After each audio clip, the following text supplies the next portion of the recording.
Bonjour à tous et bienvenue dans ce programme. Aujourd'hui, nous sommes avec Jean-Marc. Bonjour à tous. Donc, nous allons parler des CGV, CGU, mention légale, politique de confidentialité.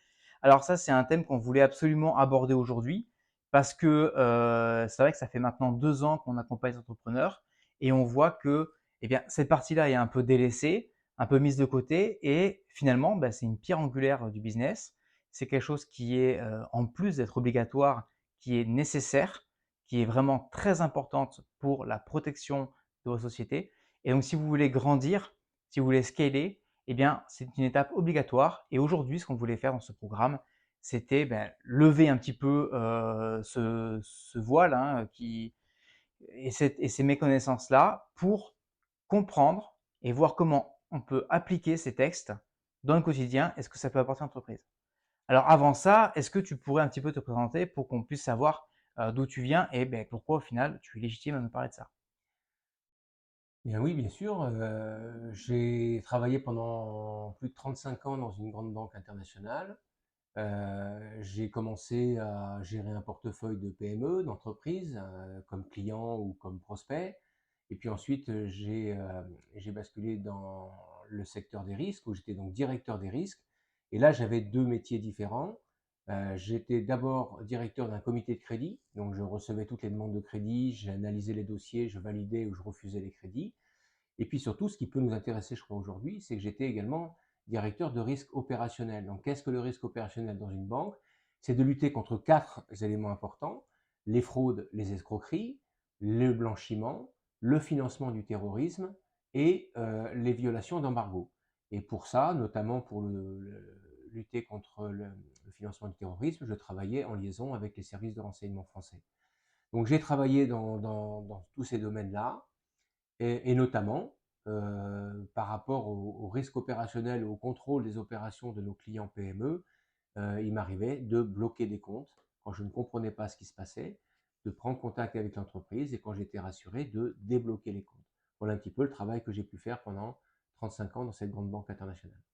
Et c'est vrai que ce que je voudrais rajouter, qui est quand même assez unique et important, c'est que donc nous, on accompagne les entrepreneurs du web depuis maintenant 2 ans.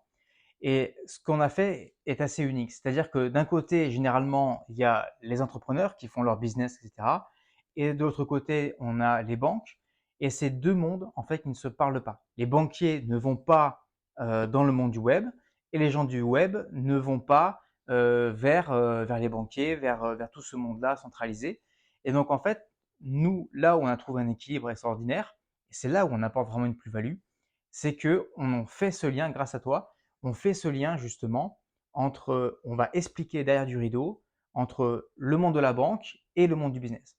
Et c'est vrai que parfois, ce qu'on remarque, c'est qu'il y a peu d'éducation des entrepreneurs sur ce monde-là, sur la légalité, sur les banques, ce qui amène à beaucoup d'incompréhension. Donc, typiquement, ce que nous, on voit en fait en termes d'entrepreneur, en termes de parcours, c'est quelqu'un qui va se lancer un petit peu à l'arrache, qui va être très bon en marketing, qui va commencer à monter, à scaler, qui va monter, monter, monter, qui va utiliser généralement des hacks, qui va utiliser des petites techniques, des copier-coller, on verra ça tout à l'heure, pour, on va dire, combler les trous en attendant. Et lorsqu'il a eu un certain volume, un certain chiffre d'affaires en termes de clients et en termes de chiffre d'affaires, eh bien c'est là qu'il se fait rattraper par tous ces problèmes-là et qu'il tombe sur des blocages. Soit il a des blocages à expansion, soit il a des blocages de compte, soit il tombe face à un mur, ou alors il a un client insatisfait qui l'amène au tribunal et il comprend pas vraiment ce qui se passe. Et c'est à ce moment-là que les gens en fait ils viennent nous contacter. Et nous, ce qu'on voulait faire en fait avec ce programme-là, c'était eh bien que vous soyez sur un stade qui soit avancé ou que vous débutiez, que vous puissiez en fait avoir une vision claire de tout ça. Et après, vous prendrez en fait les décisions, mais des décisions avec un choix qui va être éclairé et non pas avancer à tâtons et à l'aveugle. Donc voilà vraiment dans quel esprit on s'inscrit et dans quel esprit s'inscrit ce programme plus particulièrement. Ouais, je peux ajouter qu'effectivement, ce qui est très important pour tous ceux qui font du business, notamment business online, c'est de démontrer une grande notion de professionnalisme. Ça, c'est extrêmement important.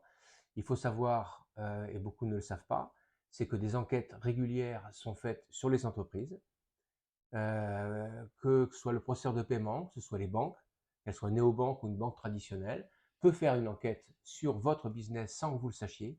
Et ils vont regarder votre site, vos produits, vos prix, mais ils vont également regarder vos conditions générales de vente, vos mentions légales, etc.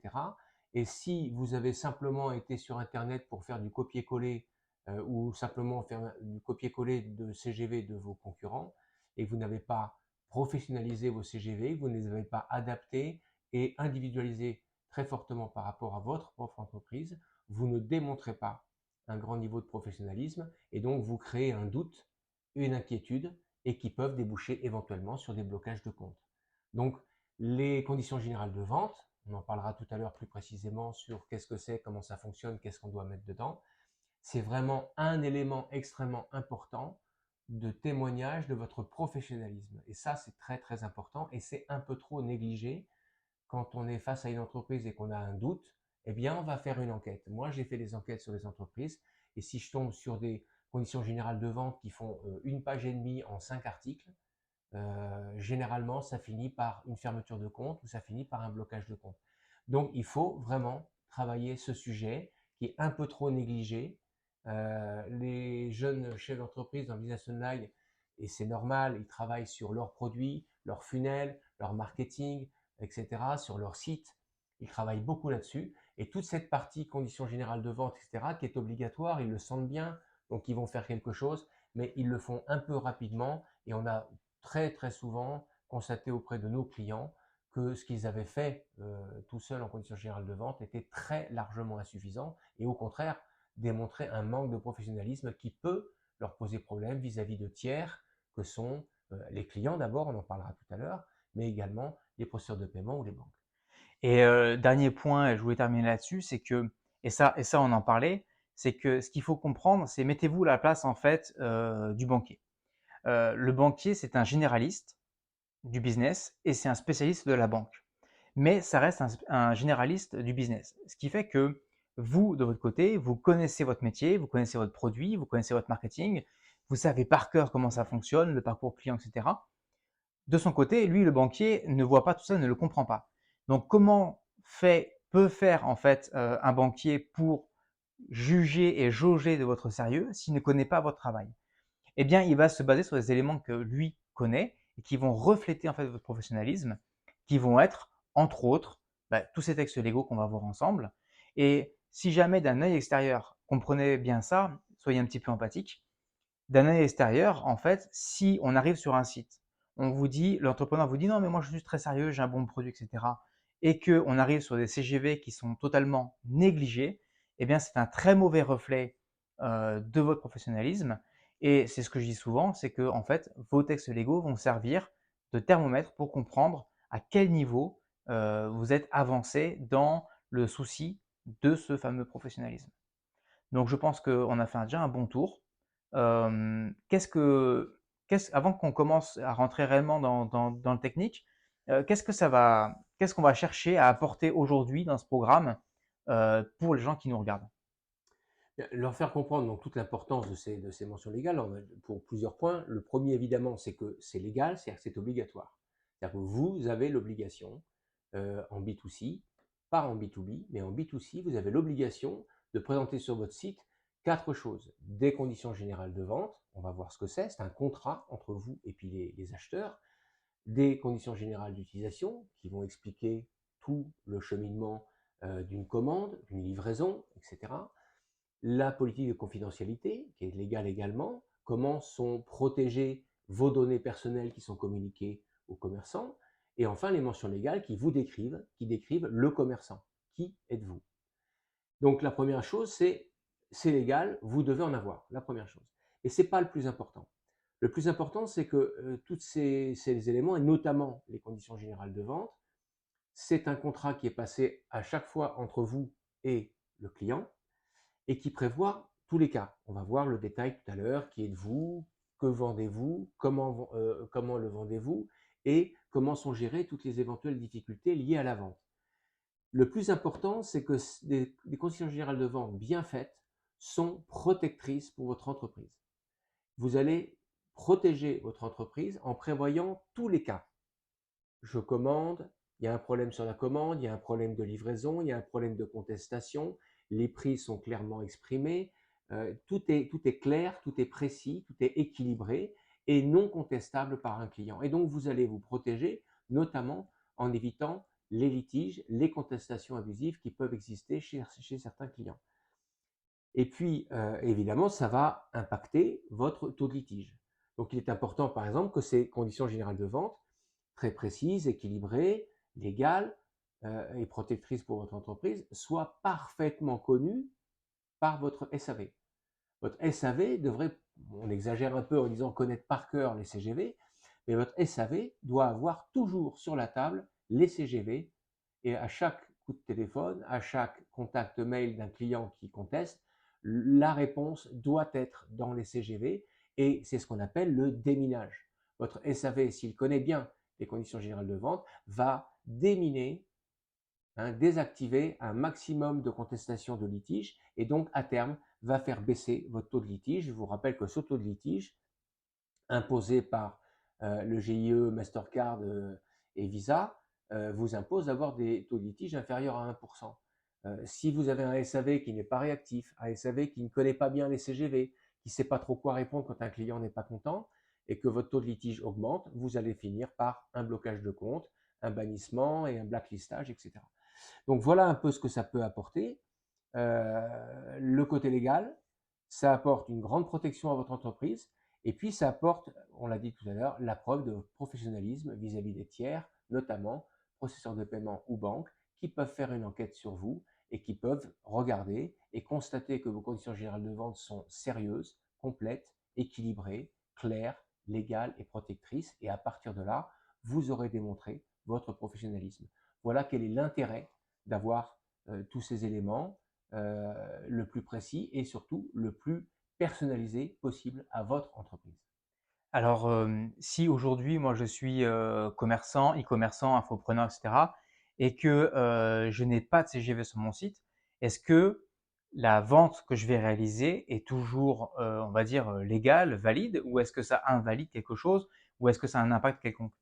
Alors, je rappelle que les CGV, les mentions légales, tout ce qu'on va voir en détail tout à l'heure, premièrement, ce n'est pas obligatoire en B2B parce que la loi va considérer que deux commerçants qui font un contrat, j'achète, je vends, je livre, etc., je paye, la loi va considérer que ces deux commerçants sont d'égal niveau de connaissance du code du commerce et de comment fonctionne une opération d'achat, de vente, etc.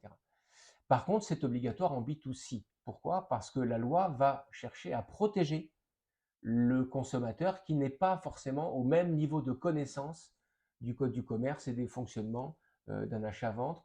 Donc, ces obligations sont là d'abord pour protéger le client. Pardon.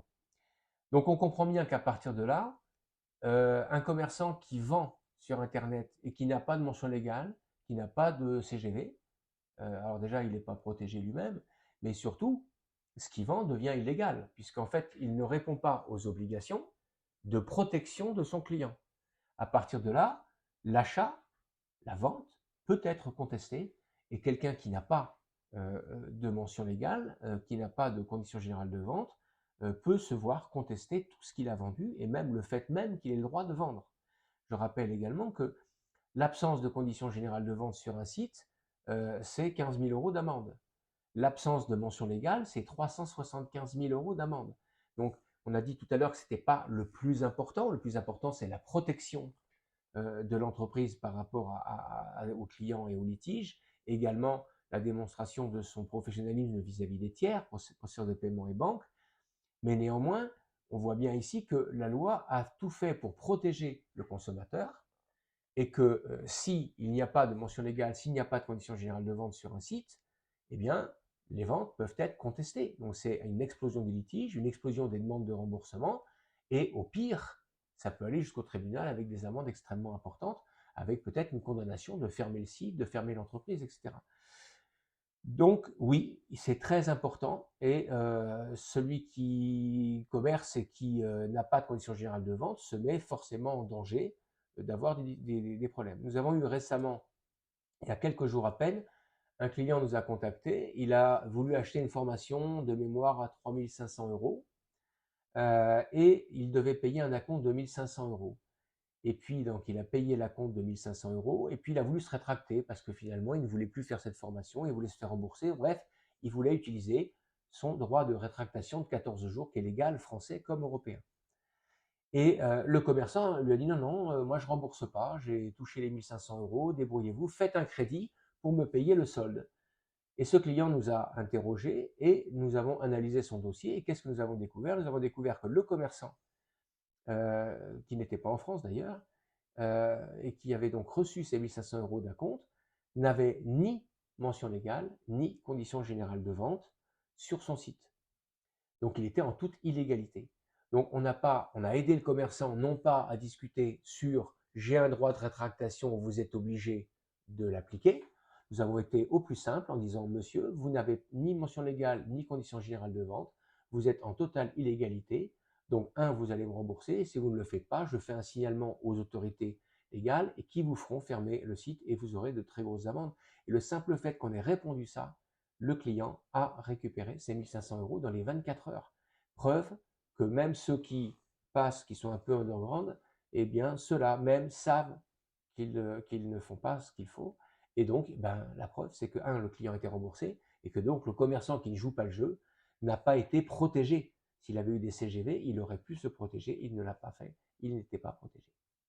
Très bien, merci. Ben, on a fait un bon tour déjà pour commencer. Et puis ben, maintenant, on va passer à la deuxième partie qui est la partie technique.